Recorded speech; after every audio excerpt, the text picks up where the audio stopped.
अस्सलाम वालेकुम फ्रेंड्स, उम्मीद है आप सब खैरियत से होंगे। मेरा नाम डॉक्टर मोहम्मद अहमद फ़ाखर है और मैं पाकिस्तान में एज ए कंसल्टेंट एजुकेशन अपने फ़राइज़ सर एग्ज़ाम दे रहा हूँ। आज हम बात करेंगे एक बहुत ही आम और अक्सर औक़ात बहुत परेशान करने वाली जल्दी बीमारी के ऊपर, जिसको हम अर्टिकेरिया या हाइव्स कहते हैं। इसके अंदर जल्द के ऊपर बहुत सारे सुर्ख रंग के धब्बे जो हैं वो नमूदार होना शुरू हो जाते हैं। अर्टिकेरिया जो कि एक जल्दी कैफ़ियत है, इसके अंदर हमारी जल्द के ऊपर सुर्ख रंग के धब्बे जो हैं वो नमूदार हो जाते हैं। ये कुछ मिनटों और कुछ घंटों के लिए भी रह सकते हैं और ये अक्सर औक़ात खुद ब खुद जो है वो ठीक हो जाते हैं, मगर फिर से दोबारा इनकी रीअकरेंस यानी कि ये दोबारा से वापस लौट आते हैं।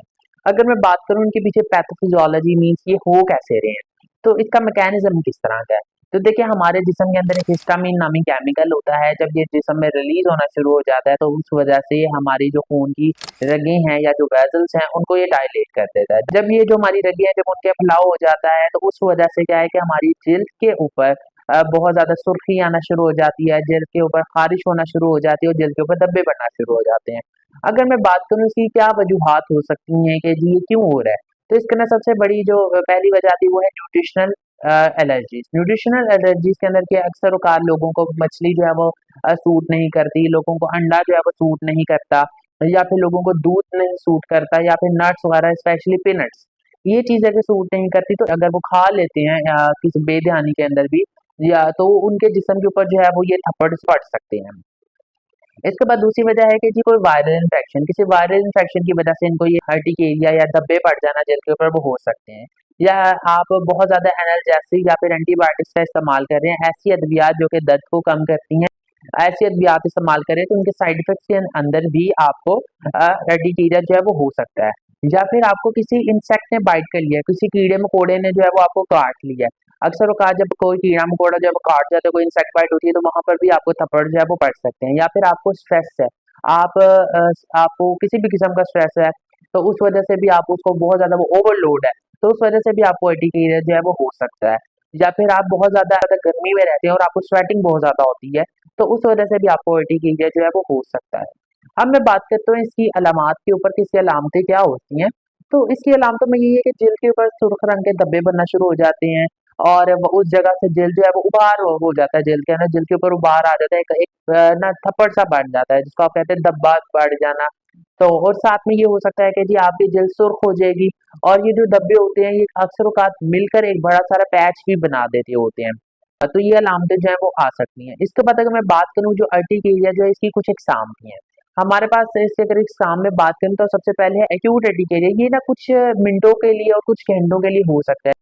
अगर कोई न्यूट्रिशनल एलर्जी हुई है, जिसमें जी कोई दूध की चीज़ खा ली, या फिर उसने मछली खा ली, अंडा खा लिया, या कोई नट्स पीनट्स वगैरह खा लिए, तो ये कुछ देर के लिए हो सकते हैं और ये खुद ब खुद भी रिज़ॉल्व हो सकती हैं और इसके लिए कोई मेडिकेशन भी की जा सकती है फौरी। इसके बाद अगर मैं बात करूँ एक और टाइप है जिसको हम कहते हैं क्रॉनिक अर्टिकेरिया। क्रॉनिक अर्टिकेरिया जो कि इसका दौरान 6 हफ्तों से ज़्यादा होता है, लेकिन इसके पीछे का कोई भी कॉज़ ना मालूम कॉज़ होता है इसके पीछे।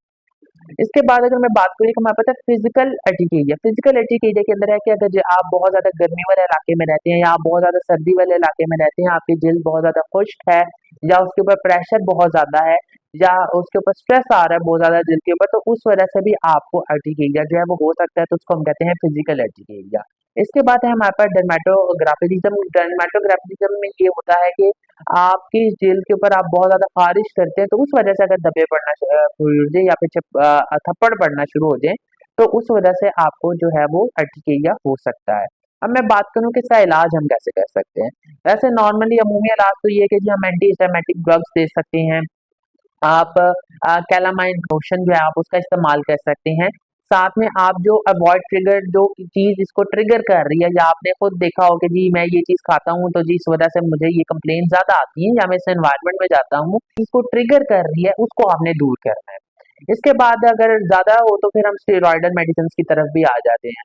अगर मैं बात करूँ, आप कुछ होम्योपैथिक अद्वियात का इस्तेमाल कर सकते हैं, जिस तरह के अर्टिका यूरेनिस मेडिसिन है, लिडमपाल मेडिसिन है, एपिस मेलिफिका मेडिसिन है, बेलाडोना मेडिसिन है, हिस्टामिनम मेडिसिन है। तो ये कुछ होम्योपैथिक अद्वियात हैं, ये भी इस्तेमाल की जा सकती है, मगर अलामात की बिना पर।